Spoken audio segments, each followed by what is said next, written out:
Hey people, we are going live. It is 1:13, time for the next CFJ Coaching Success School live show. Um, and we're going to talk, and I'm going to take your questions, and we're going to talk about, hey, Claire Marie, you're here. Good to see you. We're going to talk about all sorts of things related to the growth of your coaching practice. And I first want to say to you, please, if you're coming to the show for the first time, post in the comments, hey, Arza, um, and you can ask a question. So I will take all your questions live. I will answer as many as I can. And this is really an opportunity to slow down, to look at the growth of your business, whether you're a new coach or you are a more seasoned coach who's been at this a while. Today, as I promised in my post, I'm going to talk a little bit about fees because that's an area that many coaches can get quite knotted up about. Um, so we're going to do this, and I got on live a moment early to make sure we were all here and people could find me, um, and then we're going to get going. So I just got off a live Zoom call with the coaches who are in the current CFJ Coaching Success School. Arza Goldstein is one of them, and she is a coach in Boston, Massachusetts, and she was there. Uh, she was just there in her studentness, and now she's here today, which is fabulous. And ours is a great example of someone who has really stayed in the game.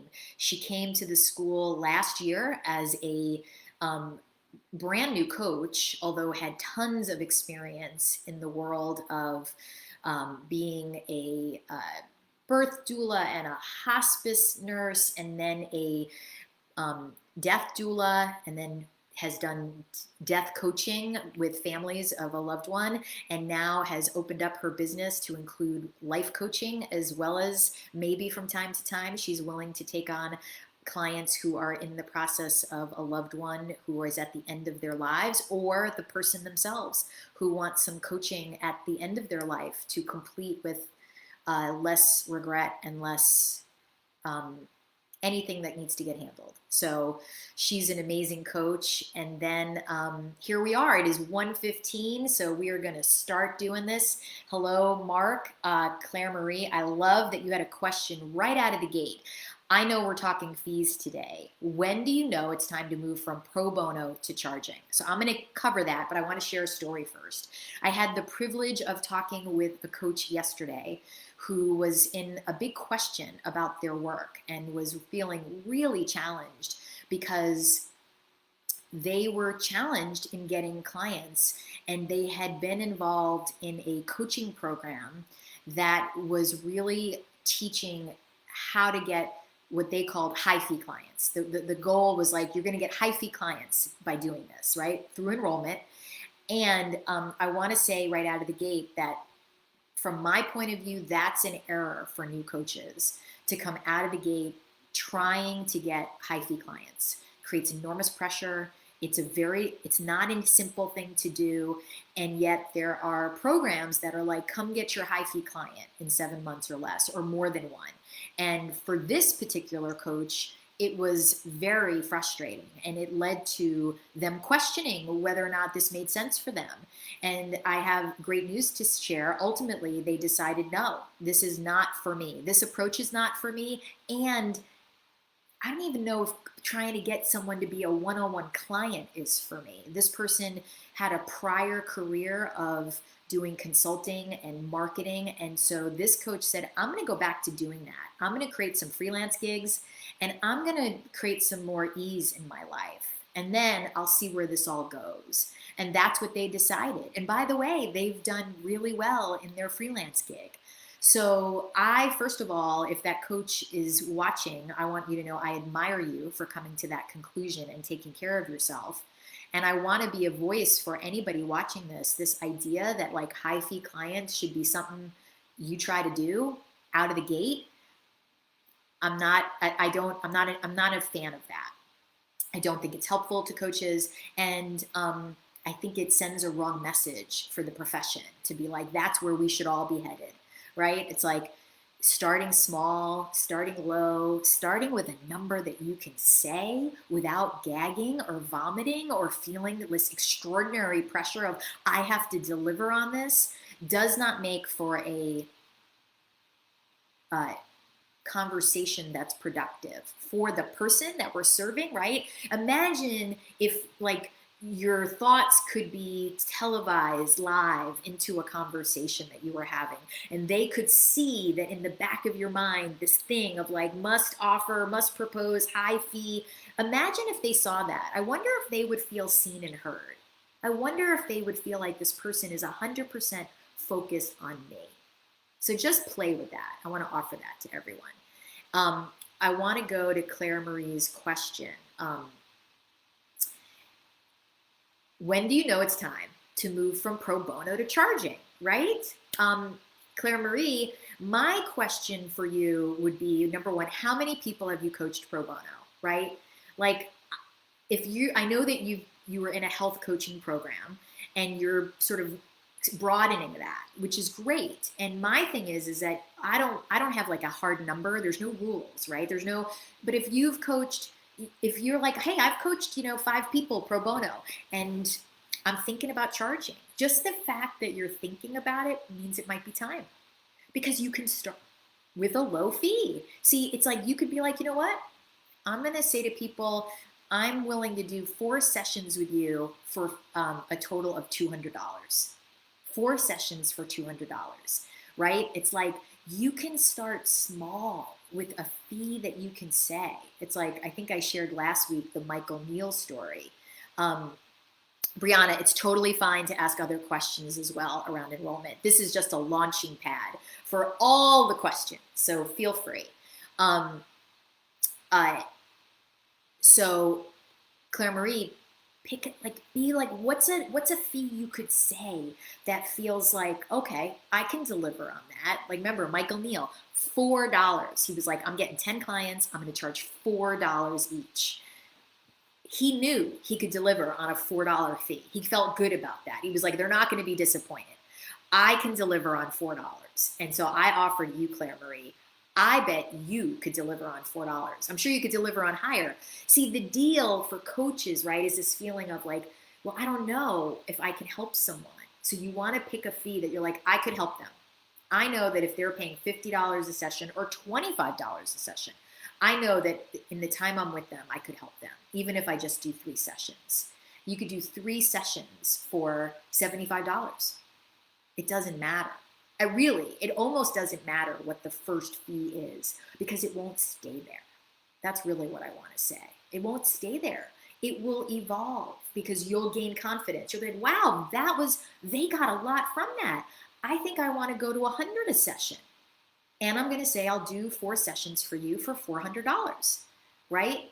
So it can be a process, not an event. It does not have to be, I'm coming out of the gate with a big fee and it means something about me if I do it this way. It doesn't mean anything about you.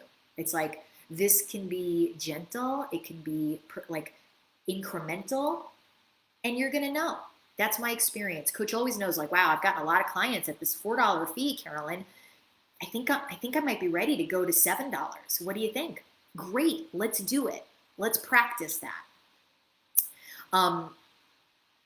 Eric, I love this. I love feeling that what I'm charging is a crazy good deal, and having certainty that they're getting way more value than the money they're paying. Has taken a while to get there, but makes the pitch so much easier. Right. Absolutely. So Claire Marie, yes, help coaching is all pro bono. 3 transformational clients pro bono. I'd like to charge more than $4.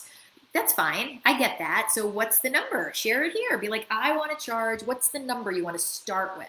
Because remember, you could say, all right, I'm going to coach 3 people. One of the things that we've had coaches do in the school is we'll say, you could say, look, I'm going to offer to 3 people that I'm going to do something like 6 sessions for $25 each. So do the math, coaching math. And you could be like, you could write to 10 people and say, I am offering to 3 people something that I won't be doing for very long.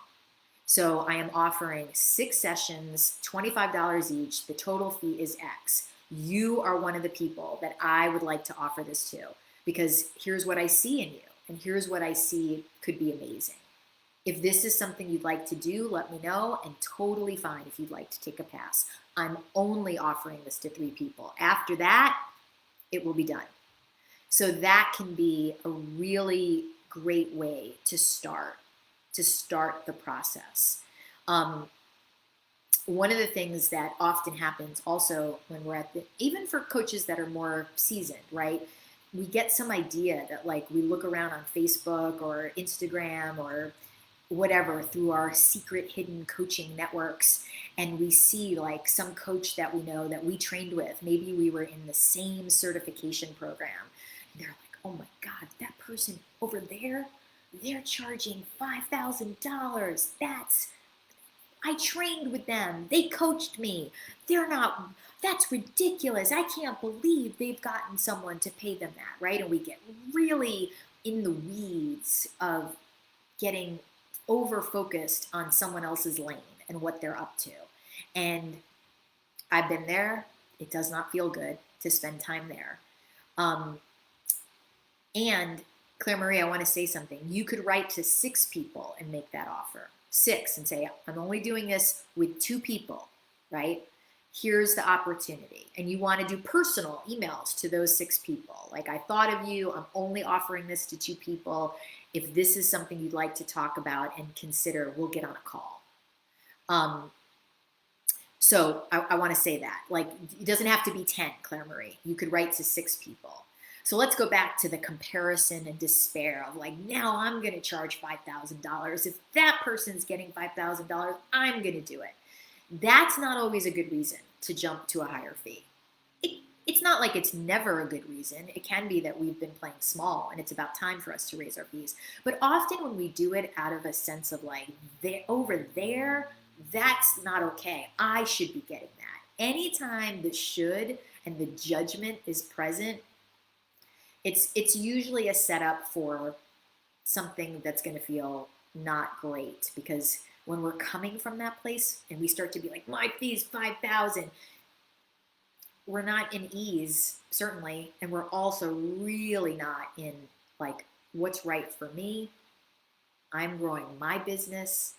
My job is to only keep my eyes in my lane and to not be allowing myself to get pulled off of my game. And we just in the school today, somebody was sharing about feeling like, frustrated, that, things weren't moving the way they thought they would. And so we said, like, what did you imagine was going to happen? And they said, oh, I thought I'd have 4 clients by now, or 6 clients, and it would just start to happen. And I asked, how many of you felt that way the first year you were in the school? We have lots of returning coaches. Like, a big handful went up. We have all these ideas around how it's going to be once we get in this game. And those ideas don't always serve us, right? They don't always match up with what the effort and attention will take to create clients, to get the machine turning of learning how to do that and really being focused on another person versus our own wants and needs.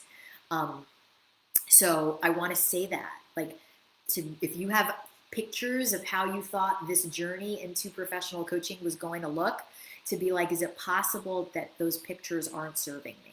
They're not helping me to be more relaxed, because I have a lot of attachment to how I want this to look. So I want to share that. Now I'm going to take this question. So first of all, and then there's 2. I have Brianna's question, and then I saw your question mark, and I'm going to get there. And you too, Mary.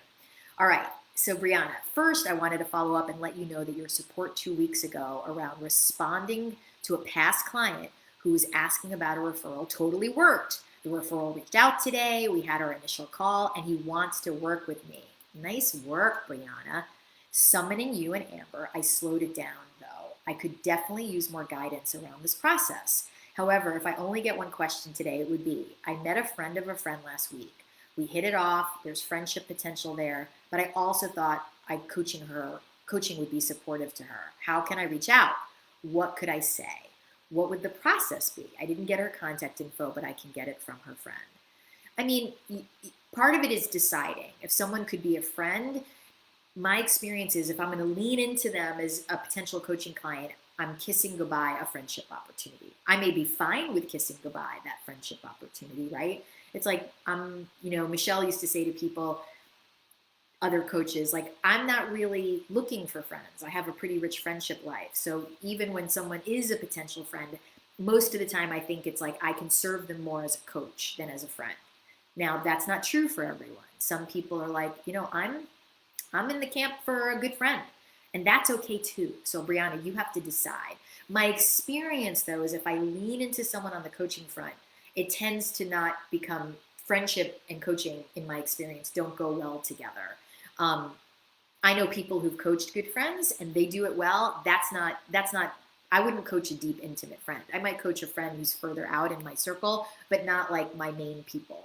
So you get to decide. And the simplest thing is you get her contact info and you say, dear so-and-so, wow, it was so great to connect with you, et cetera, et cetera. And, listen, I don't do this very often, and this might not line up for you at all, but I was wondering, you said this, and I talk with people about this all day long, and I wanted to offer you a time where we could I'd put on my official coaching hat and we could talk about that, if that would be something you'd like to do. And it's totally okay to say no, right? It's like, you could say, look, I'd be open to offering you a coaching conversation about, you were sharing, and you may be like, I don't want that, Brianna. So that's the thing with someone like that. You got to really lean hard on, hey, this may not fit for you, and I'm totally fine if it doesn't. So Brianna, if you have more questions about that, I'm going to come back to you and I'm going to answer Mark's question. So Mark, what are your thoughts of including an assessment and debrief at no cost as an intro to a potential coaching relationship? Look, Mark, I know so many coaches who have that ability, like they have that training to do that. I think it depends. I mean, one of my questions for you is, have you done it? And has it been useful? Meaning like, I think assessments can be really interesting, but are they going to be a lever for someone to say, I'm going to invest in coaching? That's the question, right? Is that a strong enough lever, in addition to a really deep and rich coaching conversation, to make someone say, I got to get coaching? So really, it's a different question. I don't know. Assessments in and of themselves, it depends. Someone who knows how to leverage that into a conversation and into potential possibility, I think that's the key, right? And if you love the assessment, meaning you love doing them, you really think they're valuable, we have to create that for someone. So meaning it's like, if I think an assessment is really valuable, I'm going to be setting it up in a particular way called, look, I might be inviting someone into a conversation. If they say yes, that would probably be where I offer them the assessment. I'd be like, so listen, there's something I really like to do with people, and it's a certain kind of assessment. Most of the time, people find this wildly valuable, and I'd like to have you do this before our conversation. Are you game? Right? So I need to create the context for the assessment and why it could be useful or how it could be useful. And then I would say, look, and if you're willing, we'll do a deep dive on this, as well as just talking about you. So I would probably want to have them say yes to getting into a conversation before I bring in any assessment tool. And then I need to create context around the assessment tool, and I want to test it. Like, I'd want to run an experiment. I'm going to do 5 conversations. I'm going to invite people. I'm going to offer the assessment, and then I'm going to see what the conversion rate is. Does it make a difference? Does it help? How am I doing helping it be valuable to them, right? So that's the key. So Mark, let me know if what I just said was helpful to you and if you have more questions. Mary Gallagher, welcome. Here's my money question. Had preliminary conversation. Woman reached back out, wanted to know fees. I invited her to a second conversation to learn more about her situation and what she wanted help on. We talked. She asked for a price. I gave it to her. She said she needs to check on her finances and will get back to me. I said, totally fine. Take your time. I asked if the price was more or less than what she expected. She said it was about what she expected. I said a yes or a no is fine. She said she'd get back in touch with me at the end of this month. If you are told that I need to think about my finances, what are some normal, non-slimy ways to respond that won't have me tripping all over my words, crawling out of my skin? Thank you. I don't like the idea of overcoming objections. What are your thoughts? Okay, so it's a great question, Mary. I think it's great that you're like, take all the time you need. One question that you can ask when someone says, I need to check on my finances, and the thing we don't know about that answer is that a polite way of saying, I'm out? Is that a polite way of saying I'm out? Most people don't want to say, yeah, this isn't for me, thanks. So I have to check on my finances is like a socially acceptable thing to say, which is fine. We don't want to make that wrong. It's like, of course, like, I have to check my calendar is another socially acceptable thing to say when we're not sure we want to do something, right? So we want to have the room to see, I'm not sure where this person is at. So when someone says to me, hey, I just need to check my finances, sometimes, depending on my own intuition, I'll be like, that's totally fine. Of course. Can I ask you a question? And they go, yeah. I go, so what are you going to think about in the context of your finances? What are you going to think about? Because sometimes someone will say, well, I want to do this, but I need to see if I can right now based on I'm getting a bonus in 3 months, or based on I have an expense coming up. My kid's in a private school and I'm going to need to do the next payment. And I'm like, okay, I get that. Now, here's the thing. This is for Mary and for everyone. When someone says, I'm going to go check on my finances, I don't want the conversation to end there. So this is something Steve Chandler introduced to the world of professional coaching. Thank God. We want to leave someone in possibility, not affordability. Okay? Possibility versus affordability. So if the conversation is wrapping up and they're saying, you know what, I really need to go check on my finances. Sometimes I'll be like, totally fine. Tell me what you're going to check on. I'm just curious. And they may say something that seems substantial. I'm about to invest in really expensive brain surgery, and I need to make sure I have the resources for that. I want to be like, wow, brain surgery, that is important. Tell me what's happening with your brain. Tell me. But I want to bring it back to what we talked about. I don't want to end there on the affordability component. I want to go back to something. Now, Mary, you might be like, what do I go back to? Anything.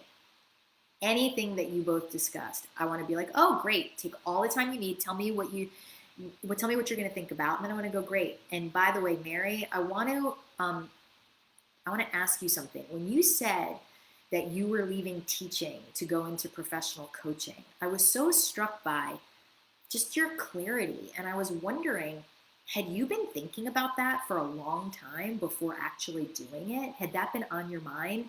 I want to go back to something they said that was important to them.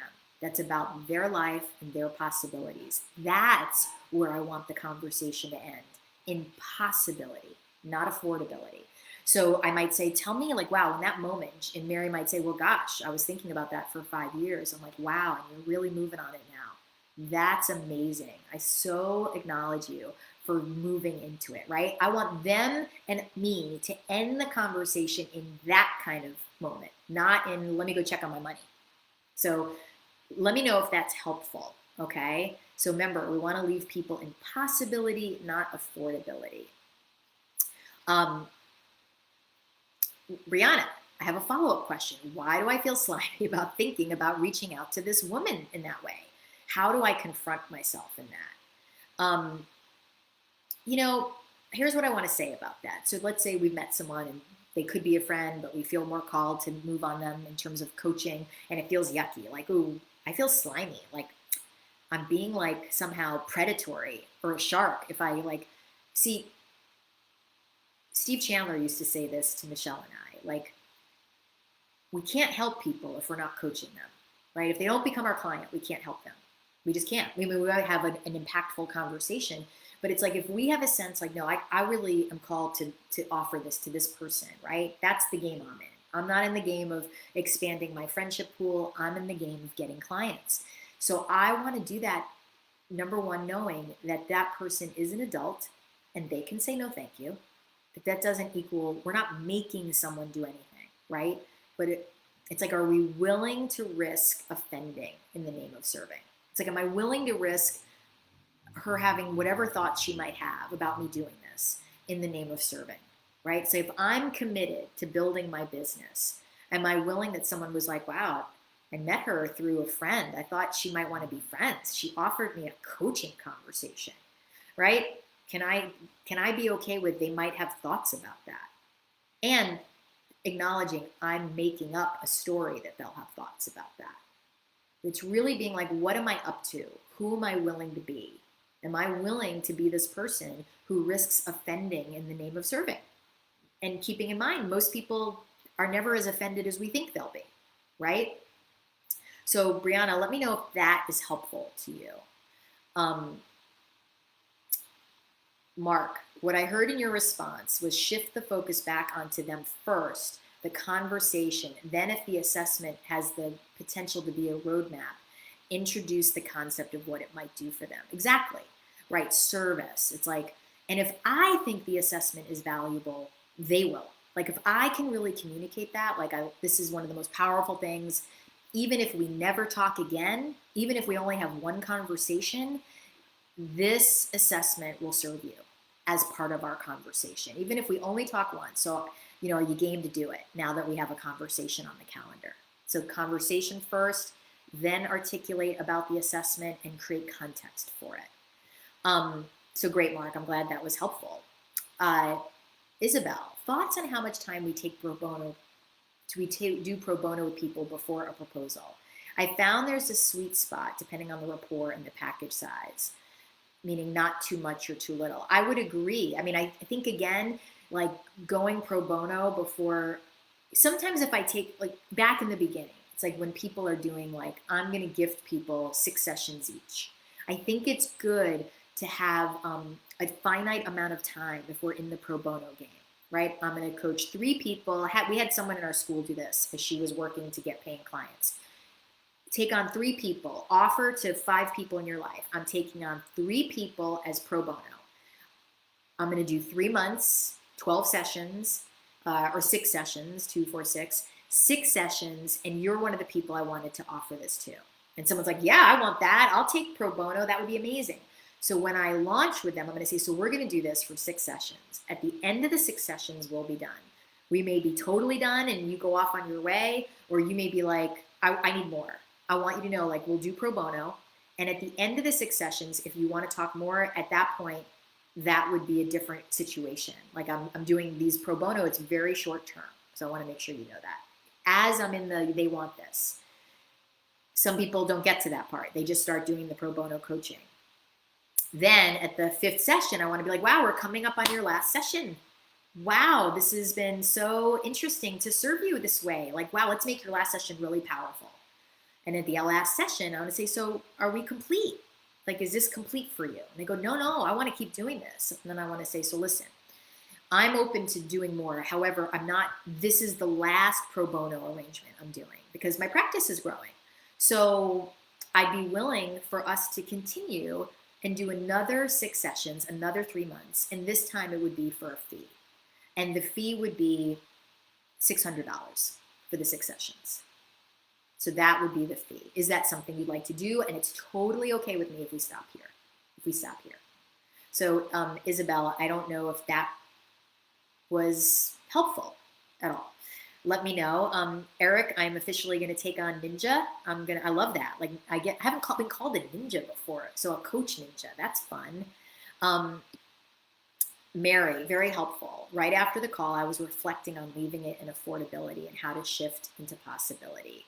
I love that there's no right way, just bring it back any way, right? That you can connect them to the inspiring part of the conversation. By the way, that's it. I love that you said the word inspiring.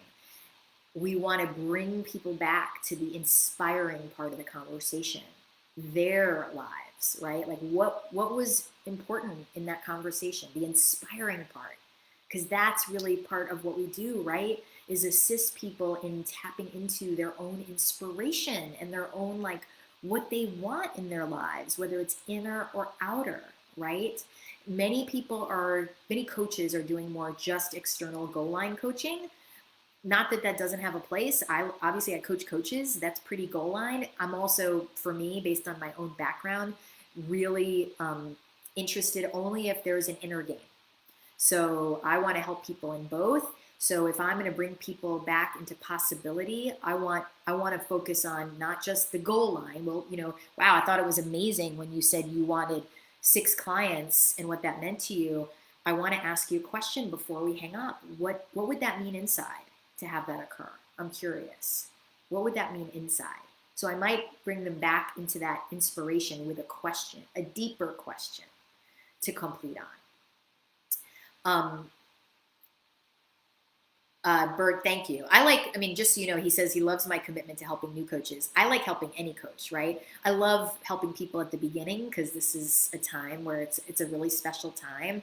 I like to know that new coaches are getting supported in ways that get results and also allow them to have a runway of like growth that doesn't feel like things are being shoved down their throats and that there's no pressure or minimal pressure. But I also love helping seasoned coaches see what's possible for them, right? Because what I love about this profession is it's a long game, right? It's like you can do this profession for 30 years, 40 years and evolve and reinvent yourself. Steve Chandler has been like the king of reinventing himself and how he serves people. And I've loved watching him do that and also being able to be coached by him in that process because his coaching evolved as well. And that's an amazing thing. So I do want to say that. Okay, Isabel, by pro bono, I actually mean complimentary discovery calls, the initial invitation process. 1 to 3 90-minute calls. That's really the game that I'm in. So, I always say to coaches, by the 3rd conversation, for me, it's like a coach doing more than 3, that unless your fee is $1 million, because $1 million might require 5 really deep 2-hour conversations. But if your fees are in the more typical range, I think 3 is the max, to do in terms of complimentary conversations. I'm not saying, I don't think I've ever done 4. I've certainly done 2, and I've definitely done 3. And at that point, if the needle has not moved enough by 3, I want to call it a day for them and for me. Because after that, we're doing free coaching. It can get really mushy for the other person in terms of them thinking, is this what this person does? They just keep talking to me. Like, do they have to make money at all? How does this work as a business model? I've had people say to me, this person talked to me 5 times. That doesn't seem like a good thing. So I offer that, just that like 3, if you haven't moved the needle enough such that the person is like, okay, I got to keep doing this with you. How do we keep going? Because that's the real thing. We want people to continue with us, not start. So that's part of why having more than 1 conversation is really helpful, because I want someone to have an experience of being coached by me more than once, such that the second time they're like, I want to talk to her again. Things have happened since the last time. I want another one. I want to keep going.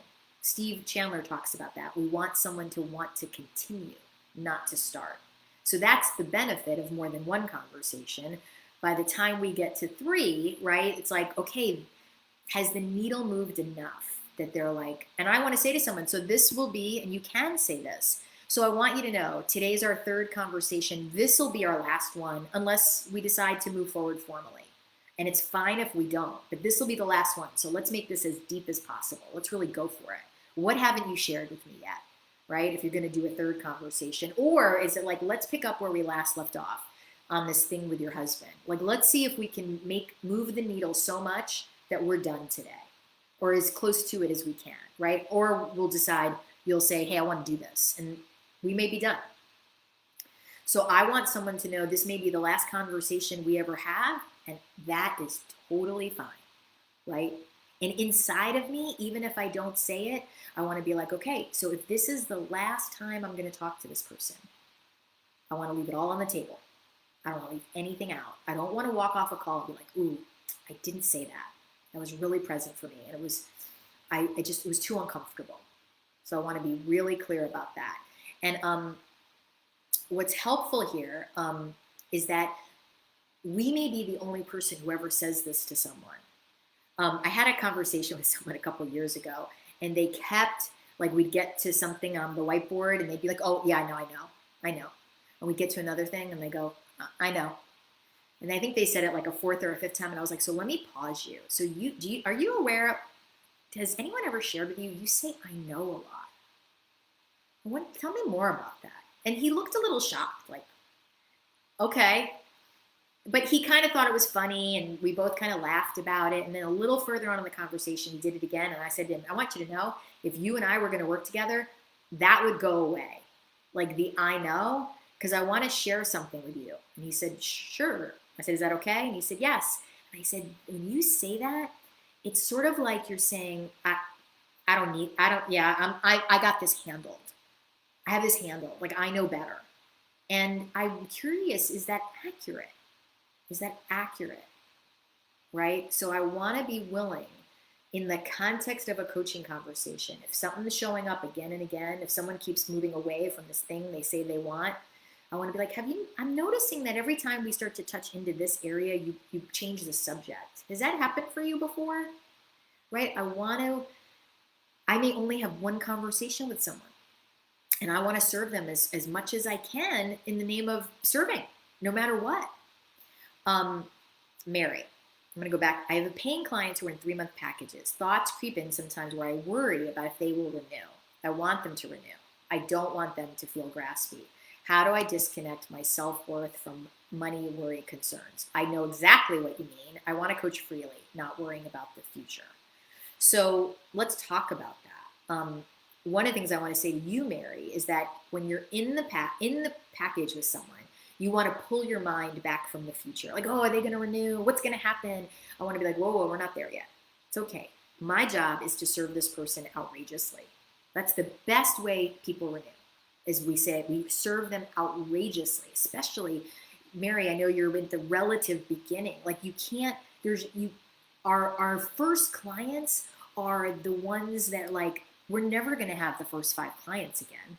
So you want to be like, wow, I want to pour everything I have into these 5 people and really, like, overserve them in the name of making a difference, because they're the ones who are going to go out in the world and be like, you got to talk to this woman, Mary. I mean, my God, I worked with her for 3 months, but holy cow, boy, did she go. I mean, the level of caring that she gave me in terms of this thing I'm working on was unbelievable. I couldn't believe it, right? So we want to pour ourselves into those early clients in a way that might feel like a stretch. And in terms of disconnecting your self-worth from money worries and concerns, let me see if I can help here. So our worth and value has nothing to do with money. It's like our value and worth doesn't go up when we make money, and it doesn't go down when we're not earning money. That's an illusion, right? Because our worth and value is priceless. There's no fee that can, like, handle our worth and value. That's been handled from the moment we came into the world, right? It's like nobody looks at a baby. I remember Michelle and I used to do this in our women's groups. We'd be like, so when you see a baby, and it's a friend's baby, or even a baby with a mom or dad on the street, what do we typically say if we get a moment with them? So you guys can put it, you people, not guys, can put it in the comments. What do we say to babies when we see babies? I know what I say. I'm like, oh my gosh, she's so precious, or he's so amazing, right? Wow, look at her, right? Look at this being, right? We say stuff like that. We don't really ever go, wow, they haven't done a damn thing. They've done nothing to earn their right here. Like, they have not made a dime. They certainly haven't helped. I mean, my gosh, this baby hasn't helped at all. They just show up and expect me to take care of them. Right, your baby's adorable.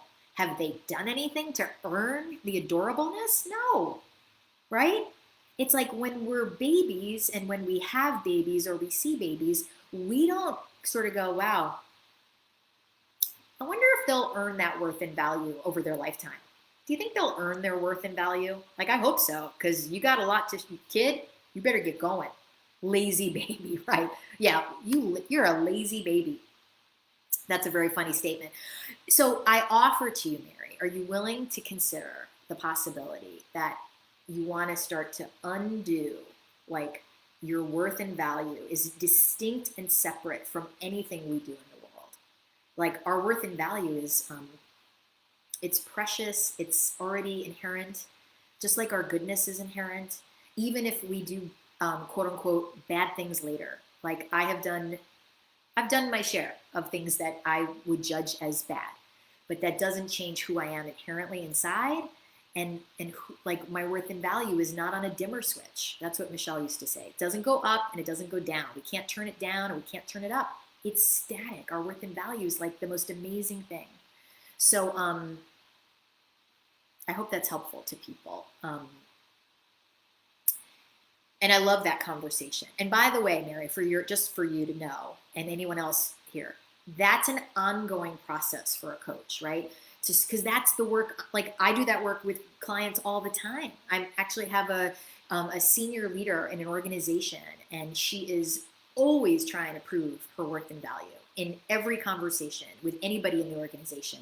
So some of the deepest work we're doing is pulling away, helping her to see, like, wow, I'm trying to prove my worth and value in every conversation I have. And it's so tiring. It's so tiring. So one of the things we're doing in the coaching is really looking at the limiting beliefs and the judgments around, like, the way we, like, my worth and value is based on achievement. It's based on achievement. It's not inherent. It's not who I'm being or how I'm being. It's based on external achievement. Just this week, some of my clients asked if they could do extra session this week. So reassuring that they're getting value and they don't hate me. Helps give me confidence that what I'm charging is okay, absolutely. And there's maybe room for more, absolutely. I want one thing for you, Eric. I don't know where you are in your process of, like, your trajectory. If you're brand new, medium, further down the path. Michelle used to say this, and I agree. As I've gotten further down the road, I want my fee to be strong enough that if someone wants an extra session, I don't even think about it. Like, of course, yeah. Or I'm going to say, let's do an extra session around that, because that I can hear is a really sticky thing happening there. And I don't want to feel like, oh man, I regret that, gave that person extra time. I don't want to do that. Now, in the beginning, it's a dance, but yeah, you don't want to be concerned about that. I've gotten, this seems like a bad business model, on 3 invitation sessions, and it's been interesting to experiment to feel into maybe 1 or 2, maybe even best. Isabel, I totally trust your inner guidance on this. I haven't found it, one conversation, once your fees are a little bit stronger, I just haven't found one conversation to be enough. I mean, doesn't get me wrong. Some coaches may be able to enroll people at 5K in one conversation.